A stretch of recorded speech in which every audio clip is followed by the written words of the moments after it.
খন্দকার মোশাররফ সাহেব আছে 2000 সালে তাহের ভাই সহ এমপি হওয়ার পরে উনি মন্ত্রী হওয়ার পর আমাদের সব মন্ত্রীদেরকে এমপিদেরকে দাওয়াত দিয়েছে বৌনিয়া।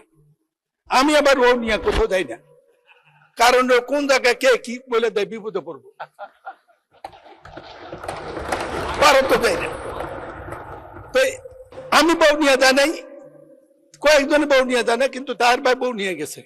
ঢুকার পর দেখি একটা কিছু হাঁটতেছে। আমি বললাম যে তাহের ভাই ভাবি কই? যে ওই যে আমি আপনি যে বদলাই আনেন না, এটা কেমনে বুঝবো?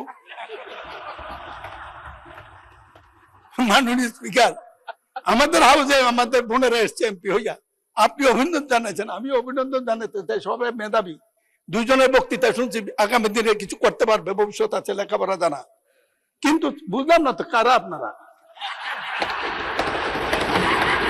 ভিতরে কে আপনারা?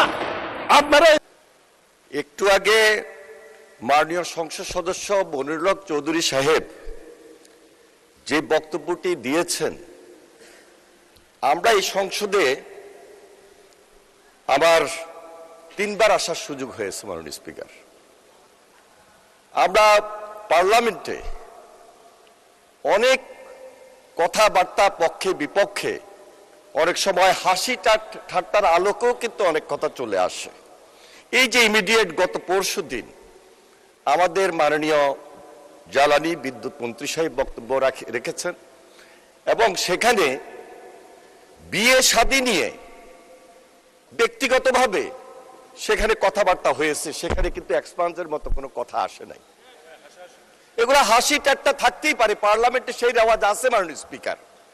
মনিরুল হক চৌধুরী এমন কোনো কথা বলেন নাই যে স্পেসিফিক কাউকে আঘাত করে